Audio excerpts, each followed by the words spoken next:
Nekada najjači smrtnik u animeu, držao je ceo svemir u šaci. Isti taj svemir krio je ratnika koji je oživeo legendu, zvanu Super Saiyanac.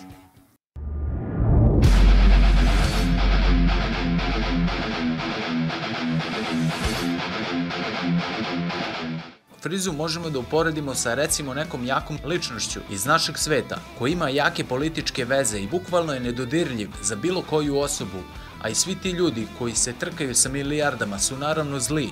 Mene njihov osmeh ne može da prevari, pošto je Toriyama smatrao trgovce nekretninama najgorim šljamom na svetu, tako je i Frizu stvorio velikog šefa koji na silu uzima planete i prodaje. Sada zamislite sebe da nadmašite recimo Bill Gatesa u njegovim planovima sa vakcinama i omogućite planeti Zemlji nešto stvarno korisno, jer su realno svi na vrhu manipulatori koji gledaju na ljude kao na šahovske figure. Tako je i Frieza radio dok se Goku nije pojavio. Može se reći da je Goku uradio nešto stvarno neverovatno i totalno promenio budućnost svemira na bolje. A opet džabe, žena ga grdi jer nema zaradu od toga. Eto ti ga sad.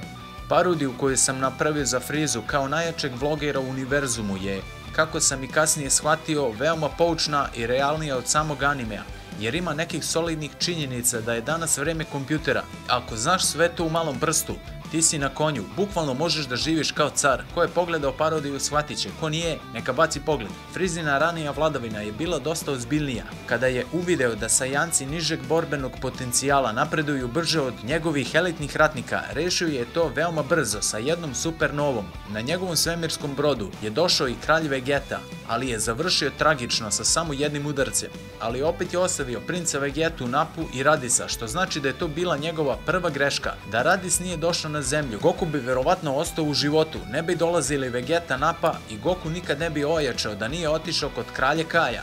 Sljedeća solucija je da čak i da su Gohan i Krillin stigli na Namek za zmajeve kugle, ubili bi ih Zarbon i Dodorija, jer ih je naravno tamo Vegeta sprečio u tome. Mislim da je Frizina velika greška što je ostavio Vegetu, Radisa i Nappu u životu.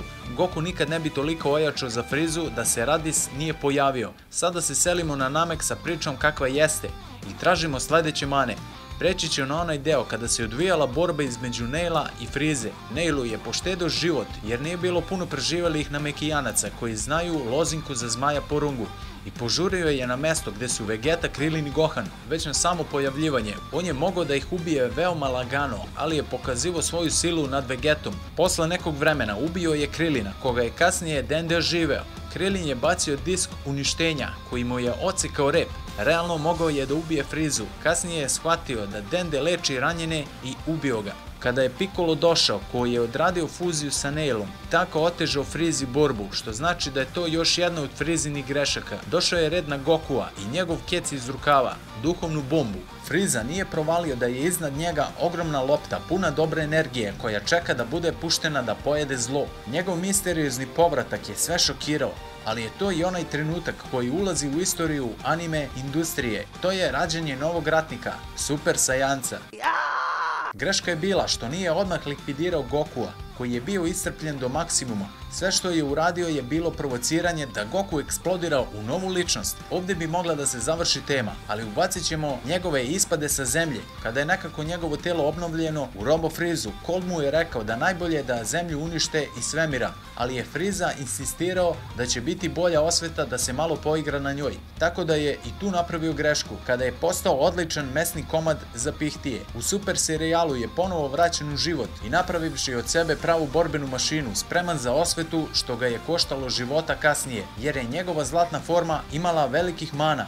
Ne bih sada da spojlujem zbog onih koji nisu gledali, a i mrzi me da spojlujem. Također, kada je video Birusa, odsekao se od straha, mogao je još da trenira negde daleko u univerzumu i dođe za osvetu kada stvarno bude spreman. Nadam se da će se Frieza u novom serijalu setiti svoje stare škole i malo više zamrsiti konce, ne samo Goku i Vegeti, već i Birusu.